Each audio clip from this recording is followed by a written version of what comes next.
As soon as Lisa came in the door, I took one look at her, and somehow I knew. I knew that my wife had cheated. She had told me that she had to work late, maybe she did, but somehow I knew she had done more than work. How did I know? Part of it was just intuition, and part of it was the look on her face and the nervous way she moved when she got home that night. Lisa was a terrible poker player. For my part, I have a good poker face, and I didn't let on that I suspected that my wife of 5 years had done anything wrong. What I did do was hire a private investigator. I wanted proof. Lisa and I were both 27. I met her during our senior year of college. We dated for 2 years before getting married. One thing that I thought we had in common was our values and that we believed in total fidelity to each other. I had made it clear before we tied the knot that cheating was definitely a deal breaker. The sad thing was that up until now, I had thought we had a perfect life. I'm not one of those guys who is so focused on his career that he ignores his wife. On the contrary, I was always buying her flowers and little presents. I took her out and wined and dined her. And she never lacked intimacy, as I have a pretty high drive. I've been told I'm good-looking and I work out to keep in shape. Yeah, I'm sure I have my flaws, but taking care of my wife wasn't one of them. Lisa wasn't what would be termed a stone-cold fox, but she was pretty and had a nice figure. She had curves in the right place. Lisa worked as a paralegal for a prestigious law firm. She was usually home at the end of the workday, but occasionally had to work late on an important case. I work in the high-tech industry and make a good living. Lisa came from a fairly wealthy family. Her dad owned a large ranch in Texas on which oil had been found. He had insisted that we sign a prenuptial agreement. Included in it was that in the event of divorce, none of the assets we had prior to our marriage could be touched, and further, any inheritance from family was likewise exempt. I wasn't marrying her for money, so I had no problem signing. I never cared for her dad, as he was a devout racist, always disparaging blacks and Mexicans. At least I didn't see that trait in Lisa, and since we lived a long distance from them and didn't spend time around them, I was fine. The private investigator that I hired was the one a buddy of mine had used to get the dirt on his cheating wife. He had been impressed with how efficient this guy was. Anyway, the day after I first suspected something was wrong, I was in the private investigator's office telling him what I wanted, and once he accepted my retainer, he went to work on the case. It took my wife a few days after what I thought was her first time to cheat to return to normal. I had continued to act the role of the loving husband, and she obviously thought she had got away with it. It was exactly a week later that I got the call from her that she had to work late again. I called the private investigator and let him know. Again, when she got home, she looked somewhat guilty. Not as bad as the first time, so I guess she was getting used to the idea I wouldn't find out, and she could do as she saw fit. I got a call from the investigator the next day that confirmed my suspicions. She was screwing some guy she worked with, and they were doing it right in the offices after everyone else had left for the day. Apparently, he had some photos made through the window from the building across the street, but they weren't all that clear. He asked me if I wanted him to continue on the case, and I asked him if he could get them on video. He said it could be done, but it would cost more. I wasn't hurting for cash, so I told him it was covered and to get it done. As for me, I came down with a stomach virus that kept me from having intimacy with my wife. Or at least that was what I told Lisa. I only hoped I hadn't already got an STD from her. I then set my plan in motion. I guess one of my faults is that I like to play poker. I would get together maybe once a month with some buddies to play. I usually came out ahead, so I thought for an amateur I wasn't bad. I also played poker online. Nothing big, just $5 and $10 buy-in games. We had built up a nest egg of a little over 200 grand, and since I contributed the most, I didn't want Lisa to have any part of it. That's where online poker came in. With my knowledge and skills, I set up 5 untraceable accounts on a poker site to work through. All accounts were mine, so I was able to play myself in head-to-head matches and lose to myself. Yeah, I lost some to the site, taking a rake for each game. but it was less than what Lisa would get in a divorce. It would be less suspicious if I lost all our money to 5 other players than to just one. The site I played, of course, wasn't based in the US and wasn't likely to give up any information on their clients. It took a week, but by then I had cleaned our bank accounts of all but 10 grand. Once again, exactly 1 week to the day, Lisa called and said she had to work late, and I called the private investigator to let him know. He told me he had it covered. This time, when my wife got home, there was hardly any trace of guilt. She was getting good at cheating. The next morning, I got the call from the private investigator, and he said he had what I wanted. I headed for his office and picked up the DVD. He told me he could have a written report in a couple of days if I wanted it, but I told him that this should be enough. I paid him for his time and told him I would call if I needed anything more. He told me he was sorry about the way things turned out. I laughed and told him he had no reason to be sorry. He wasn't the one cheating on me. I took the DVD and went back to work and locked myself into my office, telling my assistant that I didn't want to be disturbed.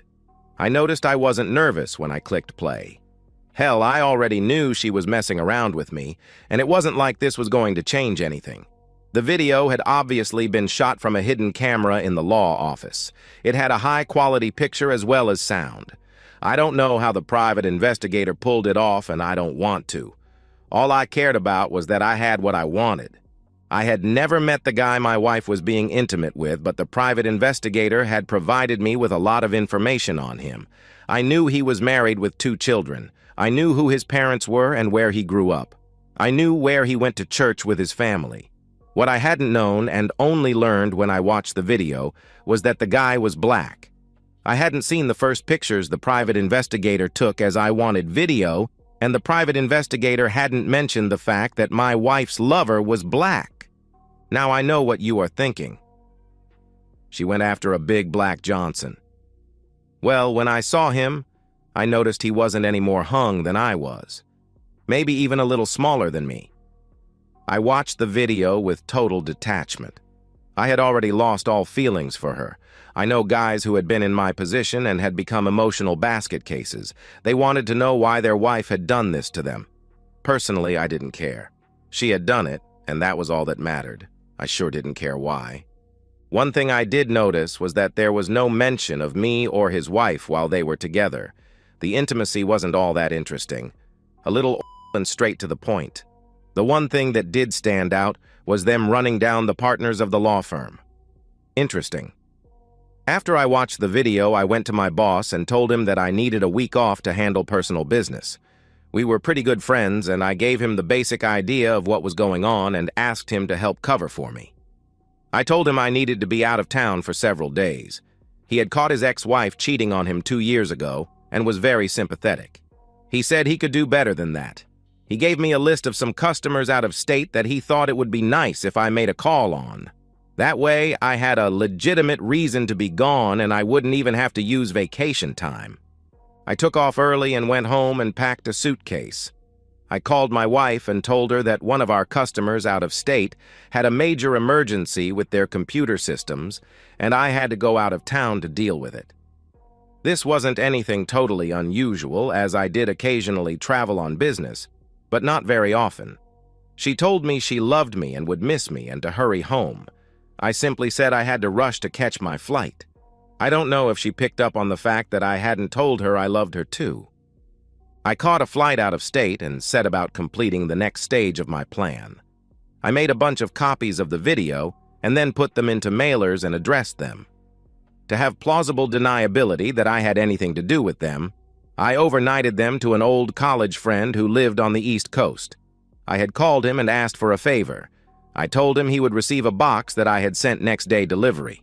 All he had to do was open it and take each mailer and drop them in the mail so the postmark showed where they were sent from. I was halfway across the country with witnesses as to my location and where I was working. Yeah, I know it all sounds a bit cloak and dagger, and if things worked out as I suspected, it was overkill, but I just wanted to make sure what I was doing wasn't traced back to me. I had a video sent to every person I could find the name of, who worked for the law firm that Lisa worked for. Others were sent to the wife, parents, and pastor of his church. There was one sent to my wife's parents and to the preacher where they attended church, and copies to every one of her old friends I could find an address for. I also had them sent to all of our current friends. Now, I know a lot of guys would be embarrassed to have their friends know that their wives messed around on them. Not me. She was the cheating woman who had broken her vows. I was the innocent victim. The last one was sent to my home and addressed to me. With each video was a list of amateur sites where I had anonymously posted it for all to see. By Thursday, the shit began to hit the fan. I don't know all the details, but my wife and her lover were called into their boss's office, shown the video, and summarily fired. Next, my wife started receiving phone calls from her friends who had seen the video. Her dad called her and screamed over the phone at her and told her never to contact him or her mother ever again. On Friday, I got a call from a couple of our friends on my mobile asking if I knew about the videos. I told them I was out of town working and didn't know what they were talking about. They clued me in on to what was happening. It was nice to know that some of my friends were more loyal than my wife. I called my house, and a very nervous-sounding Lisa answered the phone.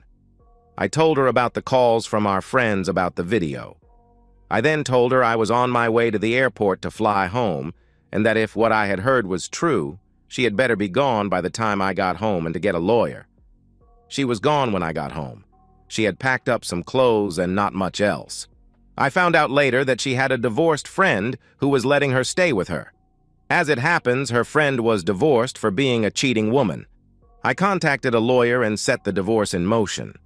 I told Lisa I never wanted to see her again, and the only contact I would have with her was through our lawyers.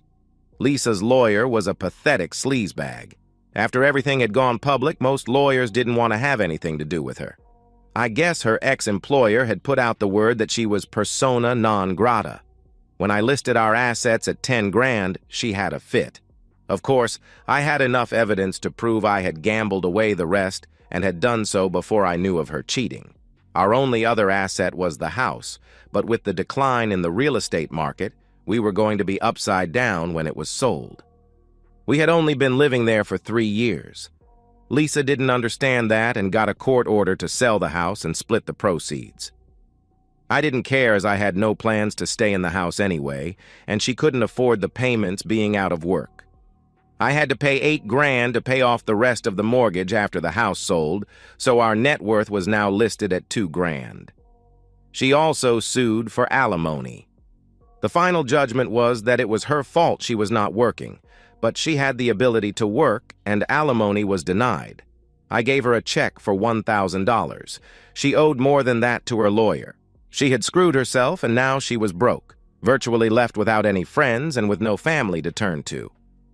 She also knew that she would never work in our city again, as this had become a widely known scandal. She had no choice but to move out of state. I threatened to sue the law firm that Lisa had worked for on the grounds that they should have known what was going on between 2 employees who were married to other people, and they were doing it in their offices, apparently, on company time. I settled for 300 grand, which they willingly paid to get the mess over with.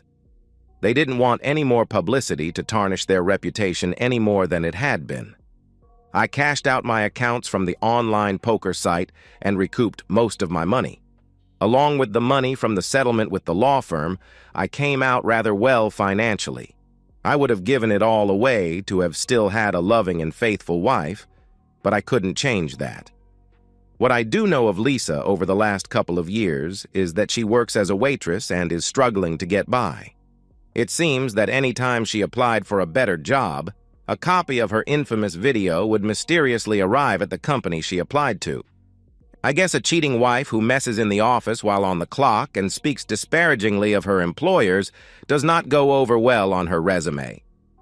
As for me, well, I know a few ladies who are friends with benefits. Will I get married again? Maybe, who knows? My parents and both of my grandparents have had good, long-lasting marriages. Maybe I'll get lucky and meet the right woman. Of course, I will let her know how I feel about cheating, even though it hasn't done much for Lisa and me. And that's the end of today's story. If you enjoyed it, please give this video a thumbs up and drop a comment below. Your support helps the algorithm push my content further. If you're new to the channel, don't forget to hit that subscribe button. It really helps me keep creating more stories for you. Thanks for watching, and I'll see you in the next one.